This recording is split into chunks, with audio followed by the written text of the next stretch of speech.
இன்றைக்கி daily using சென்டென்சஸில் நம்ம பார்க்க போகிற ஃபஸ்ட்டு சென்டென்ஸ், நான் உன்னை திட்டமாட்டேன். உண்மையை சொல்லு, நீ என்ன பண்ணன்னு சொல்லு, நான் உன்னை திட்டமாட்டேன் அப்படின்னு சொல்லுவோம் இல்லையா? என்ன பண்ண? நான் உன்னை திட்டமாட்டேன் அப்படின்னு சொல்கிறத ஐ won't scold you. I won't scold அப்படின்னா திட்டுறது. ஐ won't scold you அப்படின்னா நான் உன்னை திட்டமாட்டேன் அப்படின்னு சொல்கிறது. நெக்ஸ்ட்டு சென்டென்ஸ், உனக்கு இன்னும் அது ஞாபகம் இருக்கா? உனக்கு இன்னும் அது ஞாபகம் இருக்கா? ரொம்ப நாள் கழித்து ஒருத்தவங்க பேசிகிட்டு இருக்கோம் அப்படிங்கும்போது, உனக்கு இன்னும் அது ஞாபகம் இருக்கா? நான் சொன்னது ஞாபகம் வச்சுருக்கியா அப்படிங்கிறத to you still remember that? To you remember that அப்படின்னா உனக்கு ஞாபகம் இருக்கா? To you still remember that அப்படின்னா உனக்கு இன்னும் ஞாபகம் இருக்கா அப்படின்னு கேட்குது. ஸ்டில் அப்படின்னா இன்னம் அப்படின்னு சொல்கிறது தான் ஸ்டில்னு சொல்லுவோம். அடுத்த சென்டென்ஸ், நம்ம ஒரு தேர்ட் பர்சன் கிட்ட போய் அவங்கள சீக்கிரமாக வர சொல்லுங்கள் அப்படின்னு சொல்கிறது, இல்லை அவனை சீக்கிரமாக வர சொல்லு, அவளை சீக்கிரமாக வர சொல்லு, அவளை கூப்பிட்டேன்னு சொல்லு, இப்படிலாம் சொல்லுவோம் இல்லையா? இது எப்படி சொல்லலாம்? Ask her to come fast. Ask her அப்படின்னா அவகிட்ட சொல்லு, சீக்கிரம் வர சொல்லி, to come fast. Ask her to come fast அப்படின்னா அவளை சீக்கிரமாக வர சொல்லு அப்படின்னு சொல்கிறது.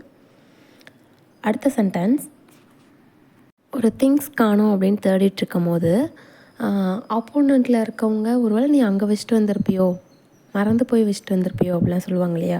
ஒரு வேளை நீ அதை டேபிளில் விட்டுட்டு வந்திருப்பியோ அப்படின்னு சொல்லுவாங்கள்ல. ஒரு வேளை நீ டேபிளில் அதை விட்டுட்டு வந்திருப்ப அப்படின்னு சொல்கிறத எப்படி சொல்லலாம்?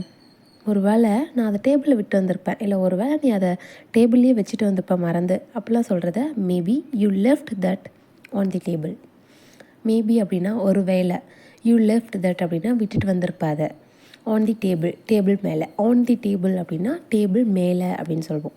Maybe you left that in the table அப்படின்னா லீவோட பாஸ்ட் ஃபார்ம் தான் லெஃப்ட். ஸோ லெஃப்ட்டுக்கு விட்டுட்டு வந்திருப்ப பாஸ்ட் ஃபார்ம். நீ அங்கேயே இரு, நான் வரேன் நீ அங்கேயே இரு அப்படின்னு சொல்லுவாங்க இல்லையா? இது எப்படி சொல்லலாம்? நீ அங்கேயே இரு அப்படிங்கிறத ஸ்டே தேர். அங்கேயே அப்படின்னா ஸ்டே தேர். இதுவே இந்த இடத்துல விட்டுட்டு போயிட்டாங்க அப்படின்னா நீ இங்கேயே இரு அப்படின்னு சொல்கிறத யூ ஸ்டே ஹியர் அப்படின்னு சொல்லுவோம். இல்லைன்னா நீ அங்கே இரு அப்படிங்கிறத யூ ஸ்டே தேர் அப்படின்னு சொல்லுவோம். நீ அங்கேயே இரு, நான் வந்துடுறேன், 5 நிமிஷத்தில் வந்துடுறேன் அப்படின்னு சொல்லுவோம் இல்லையா? 2 சென்டென்ஸையும் ஒரே சென்டென்சஸை சொல்லுவோம் இல்லையா? அந்த மாதிரி சென்டென்சஸ் தான் இப்போது. இன்னும் 5 நிமிஷத்தில் நான் இங்கே வந்திருப்பேன், நீ அங்கேயே இரு, இன்னும் 5 நிமிஷத்தில் நான் அங்கே வந்துடுவேன் அப்படின்னு சொல்கிறத எப்படி சொல்லலாம்? நான் இன்னும் 5 நிமிஷத்தில் அங்கே இருப்பேன் அப்படிங்கிறத I will be there in 5 minutes. You stay there, நீ அங்கேயே இரு, I will be there in 5 minutes. நான் 5 நிமிஷத்தில் அங்கே இருப்பேன் அப்படின்னு சொல்கிறது. அது எப்போ ஆரம்பமாகும், அது எப்போ ஸ்டார்ட் ஆகும் அப்படின்னு கேட்போம் இல்லையா? எப்போ அப்படின்னா என்னன்னு சொல்கிறது? வென்னு சொல்வோம். அது எப்போ ஆரம்பமாகும், இது எப்படி சொல்லலாம்? When does it begins. பிகின்ஸ்னால் ஆரம்பம். வென் டஸ் இட்ஸ் பிகின்ஸ் அப்படின்னா அது எப்போ ஸ்டார்ட் ஆகும், எப்போ ஆரம்பிக்கும் அப்படிங்கிறது. அவள் எல்லாத்தையும் உளறிட்டா. அவகிட்ட எதுவுமே சொல்லாதீங்க இனிமேல், அவள் எல்லாத்தையும் உளறி வச்சிட்டா அப்படின்னு சொல்லுவோம் இல்லையா? எப்படி சொல்லலாம்? உளறிட்டா, பிளாபர்ட். She blabbered everything. எல்லாத்தையும் அப்படின்னா எவ்ரிதிங். உளறிட்டா அப்படிங்கிறது தான் பிளாபர்ட். ஷீ பிளாபர்ட் எவ்ரிதிங் அப்படின்னா அவள் எல்லாத்தையும் உளறி வச்சிட்டா அப்படின்னு சொல்கிறது.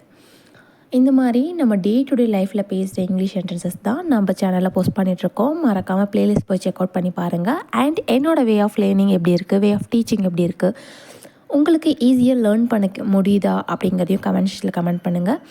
உங்களோட சப்போர்ட்டை எப்போவுமே சேனலுக்கு கொடுங்க. அப்போ தான் சேனல் இன்னும் க்ரோ ஆகும். அப்கமிங்கில் நிறைய வீடியோஸ் போட எனக்கு மோட்டிவேஷ்னலாக இருக்கும். Stay tune for next video. வேறு எந்த சென்டென்ஸ் வேணும் அப்படிங்கிறதையும் எனக்கு கமெண்டில் சொல்லுங்கள். டாட்டா பாய்.